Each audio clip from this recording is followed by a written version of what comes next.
Shalom, selamat pagi saudara-saudara yang kekasih dalam Kristus.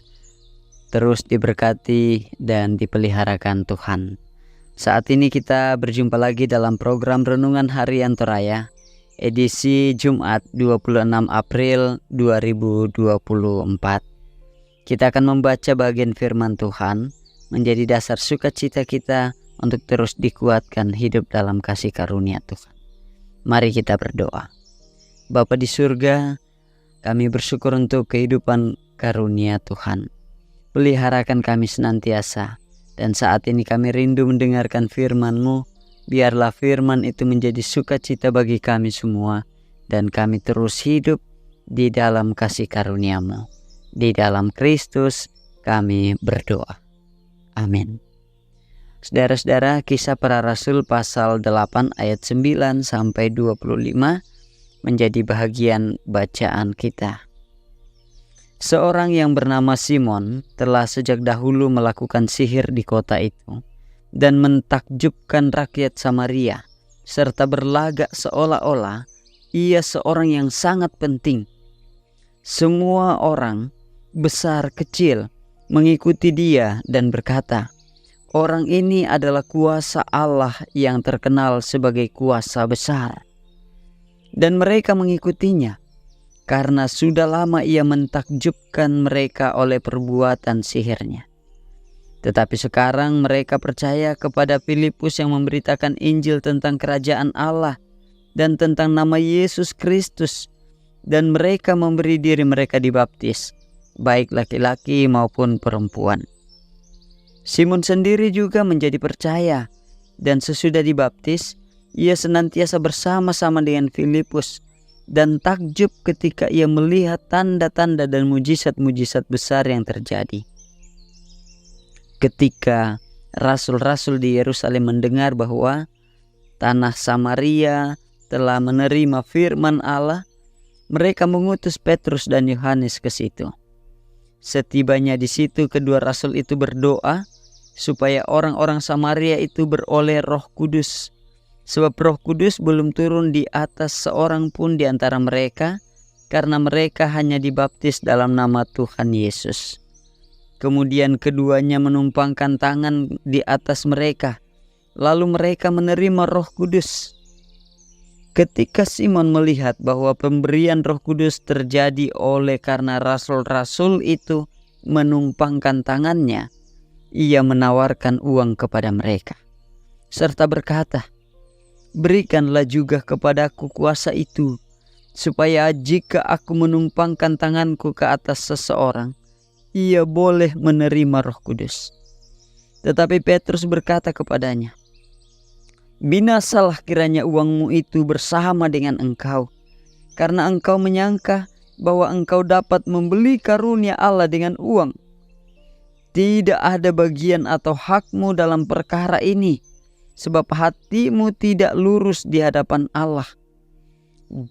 Jadi bertobatlah dari kejahatanmu ini dan berdoalah kepada Tuhan supaya ia mengampuni niat hatimu ini. Sebab kulihat bahwa hatimu telah seperti empedu yang pahit dan terjerat dalam kejahatan."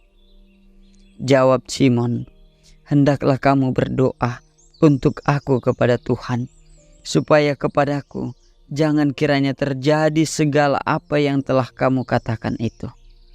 Setelah keduanya bersaksi dan memberitakan firman Tuhan, kembalilah mereka ke Yerusalem, dan dalam perjalanannya mereka memberitakan Injil dalam banyak kampung di Samaria. Demikian pembacaan kita. Saudara-saudara yang kekasih dalam Kristus, tema kita berpikir uang, sing mana natanga.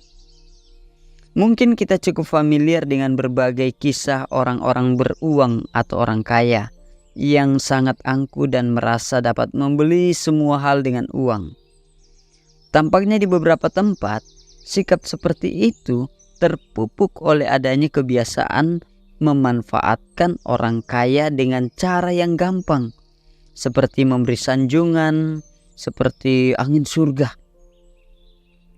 Sikap seperti itu juga terpupuk dari kecenderungan sekelompok orang atas nama lembaga atau organisasi mengajukan proposal atau permintaan bantuan dana, termasuk juga dalam hal ini lembaga agama, khususnya pada masa-masa menjelang pemilihan pemimpin.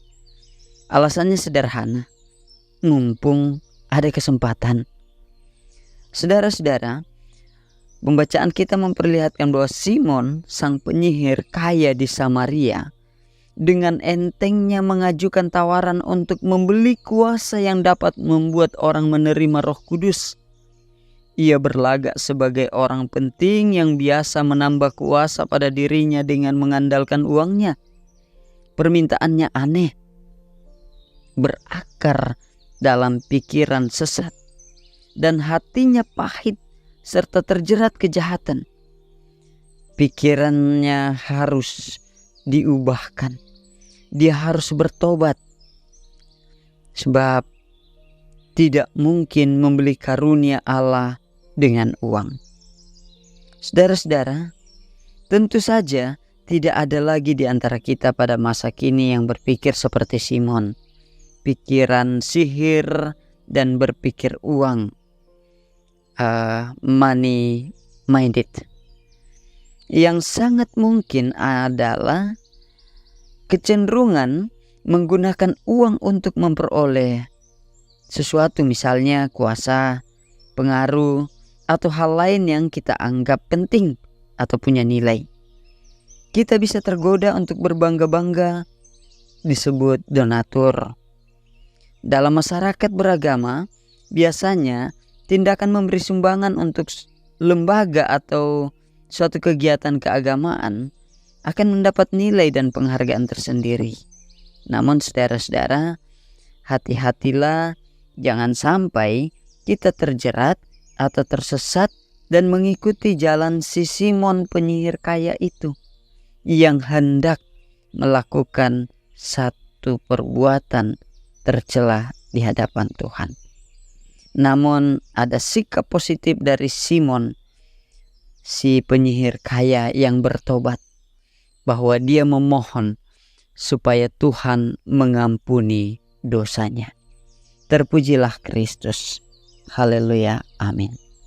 Kita berdoa. Ya Bapa di surga, peliharakan kami semua anak-anak-Mu, supaya kami terus berpikir di dalam kebenaran-Mu, hidup dalam kasih karunia Allah. Di dalam Kristus. Amin. Shalom.